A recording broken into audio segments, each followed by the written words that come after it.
wabarakatuh. Lintonya sebelah sini lah. Ini dalam. Oh, seling.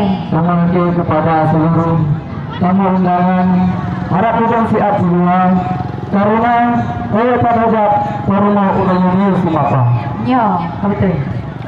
Ada di Aceh dekat Kumbung. Lagi jumpa di kafe. Dia ditanya tak ingkat buntu baru. Selalu tiga lagi uradi. Supaya anak kita lemak darah baru. Supaya dengan kasih banyak betul. Yang mahal. Yang mahal ya. Yang mahal. Assalamualaikum warahmatullahi wabarakatuh. Waalaikumsalam warahmatullahi wabarakatuh. Alhamdulillah, bersyukur ke Tuhan yang wujud alam langit dan dunia, yang wujud laut dengan daratan, yang wujud insan dan manusia. Allah tak puja kepada Tuhan, selawat saja akan Sayyidina, selawat salam ke Muhammadan, Rasul pilihan penghulu dunia.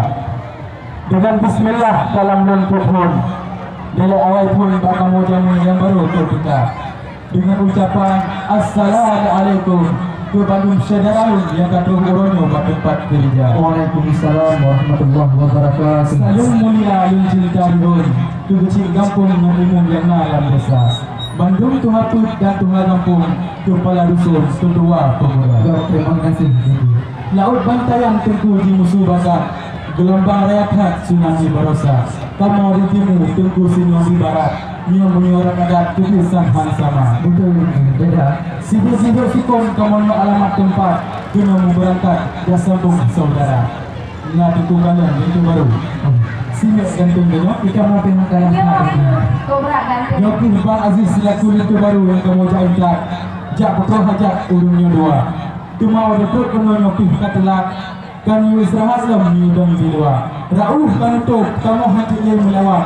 Ada tak ada lagu tiku di sini. Hantam lagu lagi yang kakak. Tuan Rayu tiku. Jika kamu dah ada apa kamu ini? Bukti mangsa ini hari. Ada itu baru kamu ulang nyopi hendak kalah. Sini kalian cukup dicekap urungnya dua. Jadi bukan urung Melayu nabi dibanding gitu. Urung batik beli di Padang. Kain selendang benangnya sudah. Di sana cantik, di sini tampan, bagaikan pinang di belah dua. Kapal berlayar ke Pulau Pinang, itik berenang mandi di kali.